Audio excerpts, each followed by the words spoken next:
सुल्तानपुर के बहुचर्चित डॉक्टर घनश्याम तिवारी हत्याकांड में आखिरकार न्यायालय का बड़ा फैसला सामने आ गया है।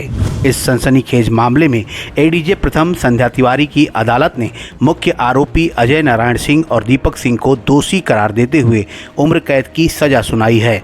अदालत ने अजय नारायण सिंह पर 1,20,000 रुपये और दीपक सिंह पर 70,000 रुपये का जुर्माना भी लगाया है।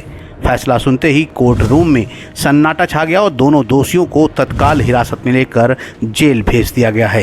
ये मामला सुल्तानपुर शहर के नारायणपुर इलाके का है, जहां सरकारी संविदा चिकित्सक डॉक्टर घनश्याम तिवारी की बेरहमी से पीट कर हत्या कर दी गई थी।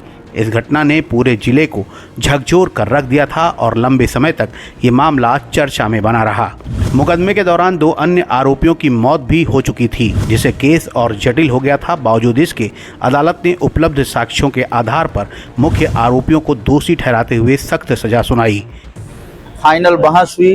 डिफेंस की तरफ से आर्गुमेंट किया गया कि it is a case of circumstantial evidence, जिसमें न तो कोई लास्ट सीन की एविडेंस है, न कोई मोटिव है और न कोई एक्स्ट्रा जुडिशियल कन्फेशन है। मेरे द्वारा उसका पुरजोर तरीके से जवाब दिया गया कि चूंकि डॉक्टर साहब जब आए और वो घायल अवस्था में थे, मरणासन्न थे, और उन्होंने जिन जिन अभियुक्तों का नाम बताया वो ओरल डीडी है, और ओरल डीडी का केस डायरेक्ट एविडेंस का केस होता है। उस पर मैंने कई विधि व्यवस्थाएं दिया, honourable high court, supreme court, और हमारी बातों को कंसीडर करते हुए ऑनरेबल कोर्ट ने उसमें जो 2 बचे हुए मुलजिम थे जिनका विचारण चला था, जगदीश नारायण सिंह और उनका ड्राइवर दीपक सिंह, को गिल्टी होल्ड किया था। आज उनको आजीवन कारावास की सजा हुई है और 1,20,000 रुपये कुल अमाउंट उनको अजय नारायण सिंह को हुआ है जुर्माना, और 70,000 रुपये ड्राइवर उनके जो दीपक सिंह मुलजिम हैं उनको जुर्माना हुआ है। आज इनकी आत्मा जहाँ भी होगी उनको शांति मिलेगी। ईश्वर से यही प्रार्थना है कि ईश्वर उनकी आत्मा को शांति दे।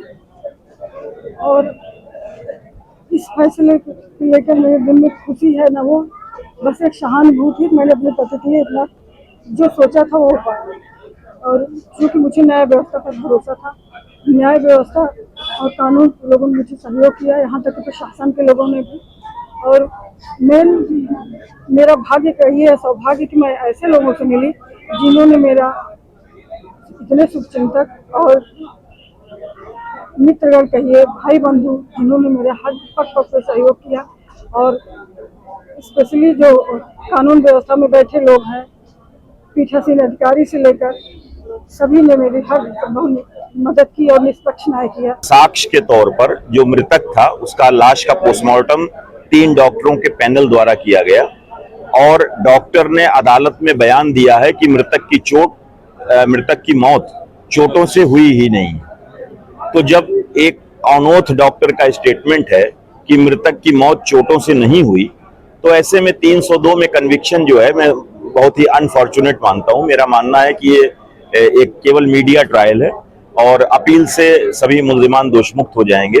मैं केवल इतना ही कहना चाहूंगा कि हमारी न्यायपालिका के लिए मीडिया ट्रायल के रूप में जजमेंट्स को देना, ये इट्स वेरी अनफॉर्चुनेट, ये न्यायोचित नहीं है। अभियोजन जो है प्रत्येक मुकदमे को चैलेंज के रूप में लेता है, चाहता है न्याय मिले, लेकिन कुछ मुकदमों को हाईलाइटेड हो गया था। निश्चित रूप से मीडिया कर्मियों का भी इसमें सहयोग रहा और माननीय मुख्यमंत्री जी का भी दिशा निर्देश रहा कि अपराधी कितने भी बड़े हों, किसी भी स्तर के हों, सजा होनी चाहिए। उसलिए त्वरित कार्यवाही के लिए शासन प्रशासन ने भी सहयोग किया, सारे गवाह समय पे परीक्षित हुए, जिस कारण यह फैसला आज आया और न्याय की जीत हुई।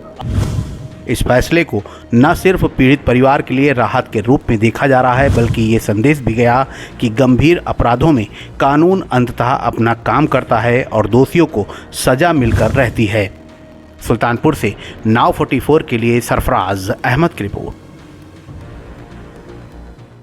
सुल्तानपुर और अमेठी की सबसे पहले और सबसे तेज खबरें देखने के लिए सब्सक्राइब करें नाव 44 न्यूज चैनल।